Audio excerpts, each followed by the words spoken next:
que você pensaria se eu lhe dissesse que, em pleno século XIX, uma mulher alegava possuir habilidades sobrenaturais e ter acesso a conhecimentos ancestrais? Bem-vinda à história de Helena Blavatsky, uma figura que desafiou as convenções de sua época e cujo legado ainda gera intensos debates nos dias de hoje. Helena Petrovna Blavatsky, Madame Blavatsky, nasceu na aristocracia russa, mas seu destino a levaria por caminhos inesperados. Ela foi escritora, ocultista, viajante incansável e cofundadora da Sociedade Teosófica. Sua vida foi um turbilhão de experiências extraordinárias e controvérsias. Dizia-se que ela possuía clarividência, telepatia e outros poderes paranormais, e que havia viajado aos lugares mais remotos do planeta em busca de conhecimento ancestral. Do Tibete, onde alegava ter sido instruída por mestres ocultistas, às comunidades indígenas das Américas, sua existência foi uma odisseia de aventura e mistério. Ao lado do coronel Henry Steele Olcott, ela fundou a Sociedade Teosófica em 1875, um movimento que buscava unir ciência, religião e filosofia por meio de ensinamentos esotéricos. Suas ideias influenciaram figuras como Gandhi, Albert Einstein e William Butler Yeats, deixando uma marca indelével no pensamento do século XX. No entanto, a vida de Blavatsky foi marcada por acusações de fraude. Muitos a rotularam de impostora e charlatã, duvidando da veracidade de suas experiências e poderes. Chegou-se a afirmar que seus escritos eram plágio de fontes mais antigas. Quem era Helena Blavatsky, de fato, um ser iluminado ou uma mestra da dissimulação? Neste vídeo, exploraremos sua complexa biografia, desde sua infância na Rússia e suas jornadas iniciáticas até a criação da Sociedade Teosófica e as controvérsias que a cercaram. Analisaremos seus ensinamentos, obras influentes como Isis sem véu e a Doutrina Secreta, e o impacto de seu legado na espiritualidade ocidental e no movimento da nova era. Prepare-se para desvendar os mistérios de Madame Blavatsky, uma figura tão controversa quanto fascinante, que deixou uma marca indelével na história do ocultismo. Helena Petrovna Blavatsky nasceu em um mundo de privilégios, no coração do Império Russo. Ela nasceu em Ekaterinoslá, atual Dnipro, Ucrânia, na noite de 11 para 12 de agosto de 1831. Segundo ela, esse detalhe a tornava uma ponte entre o céu e a terra. Sua chegada ao mundo foi incerta, pois nasceu prematura e frágil, enquanto sua mãe contraiu cólera. Sua família pertencia à alta nobreza. Seu pai, Peter von Hahn, era um coronel de origem alemã que servia no exército russo. Sua mãe, Helena Fadeyeva, era uma escritora conhecida como a George Sand russa, pertencente à nobre família Dolgorukov. Sua avó materna, também chamada Helena Dolgorukova, era uma renomada acadêmica e botânica.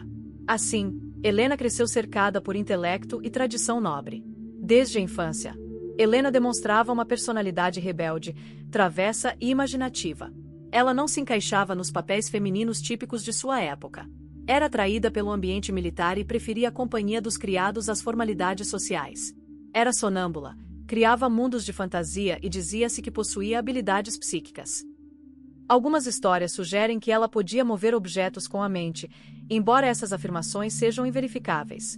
Seu interesse pelo ocultismo surgiu da descoberta de uma biblioteca de textos esotéricos e alquímicos na casa de seus avós, textos que haviam pertencido a seu bisavô, um maçom. A morte de sua mãe por tuberculose, quando Helena tinha 11 anos, marcou um ponto de virada. Juntamente com seus irmãos, ela foi morar com seus avós maternos em Saratov. Lá, continuou seus estudos formais, aprendendo línguas, literatura, história, arte e equitação. No entanto, essa educação não a satisfazia. Ela se sentia mais atraída pelo conhecimento esotérico e por histórias misteriosas. Mais tarde, mudou-se para Tbilisi, onde seu avô havia sido nomeado governador. Essa cidade foi outro cenário fundamental em seu desenvolvimento.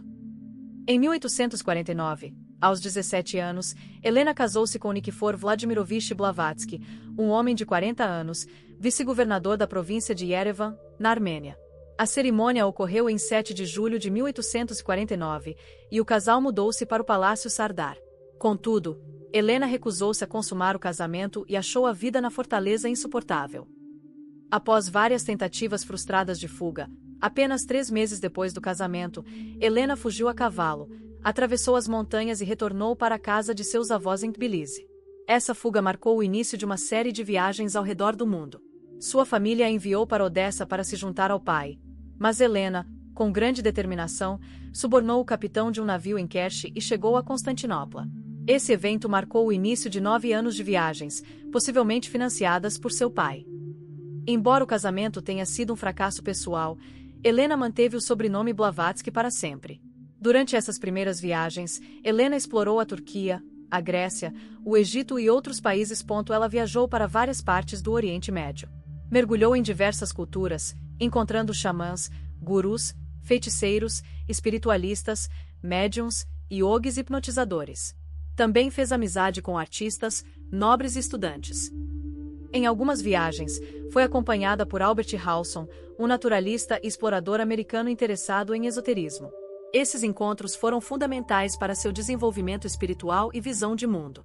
Apesar do apoio financeiro do pai, ela também enfrentou dificuldades e teve que trabalhar como decoradora de interiores em Paris e como artista de circo. Em 1851, nas ruas de Londres, Helena teve um encontro crucial. Enquanto caminhava com o pai, viu o homem que aparecia em seus sonhos e visões desde a infância. Um príncipe Rajaput que os teosofistas mais tarde chamariam de Mestre Moria. Ele fazia parte de uma missão do rei do Nepal. Moria revelou a ela que tinha uma missão especial: levar a sabedoria do Oriente ao Ocidente materialista para o benefício da humanidade. Helena aceitou o compromisso imediatamente. Antes de ir para o Tibete, Moria submeteu Helena a uma série de jornadas como um teste para purificar suas intenções e provar sua lealdade. Essas jornadas a prepararam e a conduziram ao reino esotérico. Moria disse-lhe que ela só encontraria o mosteiro se fosse aceita. Helena fez 3 tentativas de entrar no Tibete, conseguindo na terceira. Enquanto isso, ela viajou pelo mundo adquirindo conhecimento. Da Sérvia, onde conheceu os drusos, ao Canadá para contatar tribos indígenas, Nova Orleans para estudar vodu, comunidades mormons nos Estados Unidos e uma jornada pelo México, Peru e Polinésia. Após 17 anos de viagens e preparação, Helena recebeu o chamado para viajar ao Tibete. Segundo seus relatos, foi Moria quem a levou de Constantinopla, viajando juntos por terra através da Turquia, Pérsia, Afeganistão e Índia, entrando no Tibete pela Caxemira. Ela se hospedou na casa de Koto Omi, um colega e amigo de Moria, perto do mosteiro de Tashilhunpo em Shigatse. Ambos os mestres eram de origem Caxemira ou Punjabi, e Koto Omi era um estudioso da seita Gelugpa do budismo tibetano. No Tibete, Helena teria recebido treinamento sob a orientação dos mestres, vivendo em reclusão nas montanhas por 7 semanas. Ela aprendeu a antiga língua Senzar e traduziu textos sagrados preservados pelos monges, embora não lhe fosse permitido entrar no mosteiro. Afirma-se também que ela desenvolveu e controlou seus poderes psíquicos, como clarividência, clareaudiência, telepatia e a capacidade de desmaterializar objetos, com a ajuda de Moria e Koto Omi. Ao final de sua estadia, Helena recebeu a missão de trazer o conhecimento ancestral, especialmente do Oriente, para o Ocidente moderno. Ela aceitou essa missão com convicção e dedicou o resto de sua vida a cumpri-la. Ela retornou ao mundo com ensinamentos sobre a unidade essencial da humanidade e a importância da busca pela verdade. Embora muitas de suas afirmações tenham sido contestadas, a influência de Helena Blavatsky e seus ensinamentos se estende até os dias atuais, especialmente por meio da Sociedade Teosófica e do movimento Nova Era. Seus encontros com gurus e suas viagens ao Tibete foram fundamentais para moldar sua identidade como escritora e ocultista, tornando-a uma das figuras mais controversas e fascinantes do século XIX. Na década de 1870, Nova York era um fervilhante centro de ideias alternativas, onde o espiritualismo era popular. Foi nesse contexto que Helena Blavatsky chegou à cidade em 1873, após anos de viagens.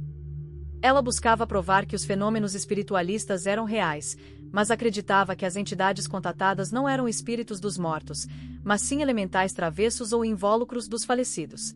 Blavatsky se associou a círculos espiritualistas, mas se desiludiu com a fraude e o egocentrismo que encontrou. Em 1874, durante uma sessão espírita, Blavatsky conheceu Henry Steele Olcott, um advogado especializado em direito agrário e coronel aposentado, maçom e estudioso do ocultismo.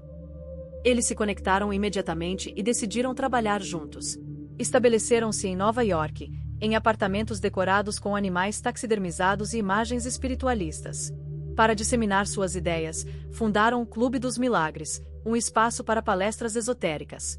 Lá, conheceram William Quanjude, um jovem advogado irlandês interessado em espiritualismo. Os 3 formaram uma equipe, Blavatsky como teórica e líder, Olcott como organizador e Jude como secretário. Em uma reunião do Clube dos Milagres, em 7 de setembro de 1875, concordaram em criar uma organização esotérica. Charles Soteran sugeriu o nome Sociedade Teosófica. O termo teosofia vem das palavras gregas theos, Deus, e sofia, sabedoria. A Sociedade Teosófica foi formalmente fundada em 17 de novembro de 1875, com 16 membros fundadores. Olcott era presidente, Judy era secretário e Blavatsky secretária correspondente. O objetivo era formar um núcleo de fraternidade universal, estudar religião, filosofia e ciência de forma comparativa e investigar as leis inexplicáveis da natureza e os poderes latentes nos seres humanos. Blavatsky insistia que a teosofia não era uma religião, mas uma estrutura ampla para diversas ideias.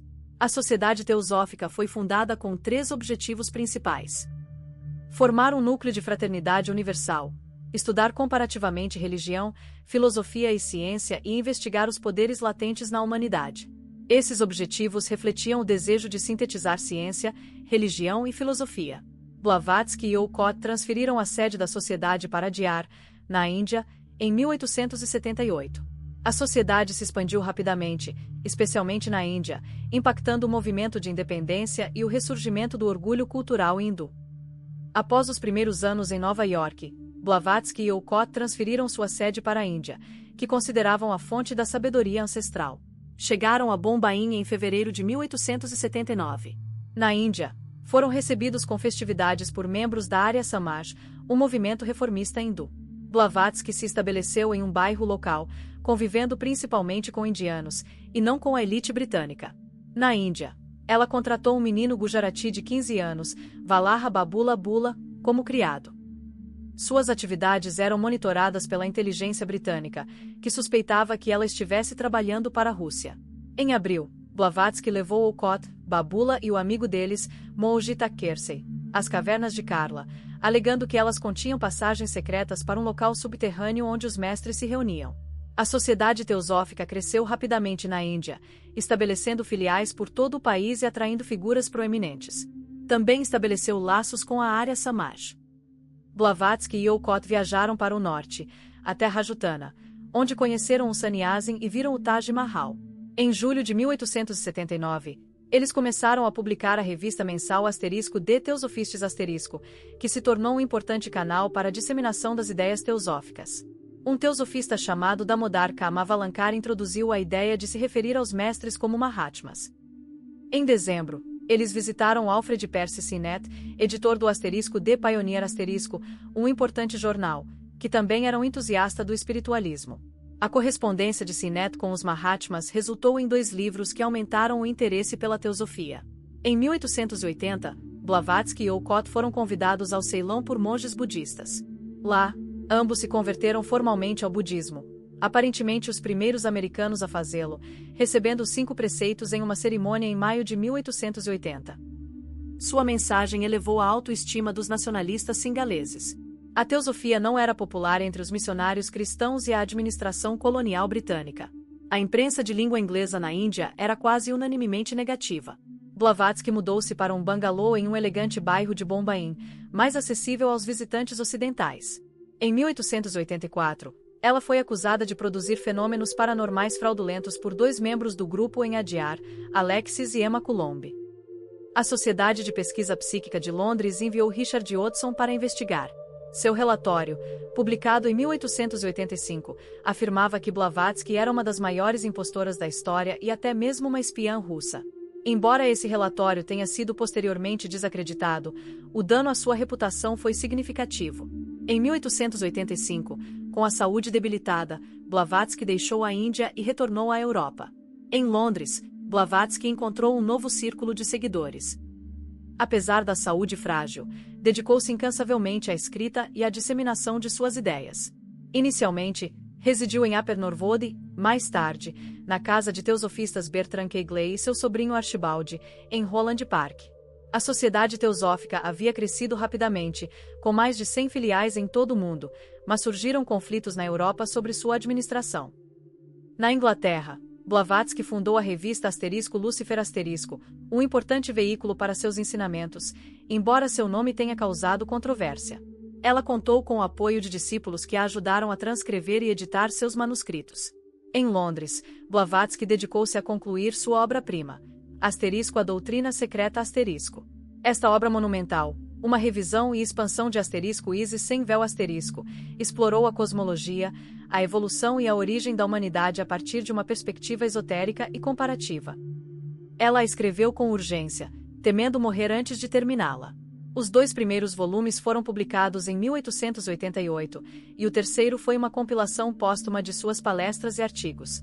A Doutrina Secreta * é uma obra extensa. Uma edição compreende 6 volumes. Ela considerava esta obra a missão de sua vida. Além disso, Blavatsky escreveu outros livros importantes em seus últimos anos, como A Voz do Silêncio ***, uma transcrição de um documento tibetano, e A Chave da Teosofia ***, uma explicação de sua obra. Essas obras foram publicadas em 1889, um ano antes de sua morte. Ela começou um glossário teosófico, que nunca terminou. Os últimos anos de Blavatsky foram marcados por uma saúde debilitada. Apesar da doença, ela continuou trabalhando incansavelmente. Morreu em 1891, em Londres, aos 59 anos, vítima de uma epidemia de gripe. Segundo seus assistentes, ela às vezes escrevia textos que combinavam russo, inglês e francês, demonstrando sua intensidade. Foi encontrada serena, sentada à sua escrivaninha. 2 dias antes de sua morte, pediu a seus seguidores: mantenham a unidade. Não deixem que minha última encarnação seja um fracasso, refletindo seu desejo de que sua obra perdurasse. O legado de Elena Blavatsky é complexo e multifacetado. Apesar das controvérsias e acusações de fraude, suas ideias influenciaram profundamente o esoterismo e a espiritualidade. Ela foi pioneira na introdução do pensamento oriental no Ocidente, e suas obras inspiraram figuras proeminentes na cultura, ciência, música e política. Seu trabalho lançou as bases para o movimento da Nova Era, e sua busca por uma síntese entre ciência, religião e filosofia permanece relevante.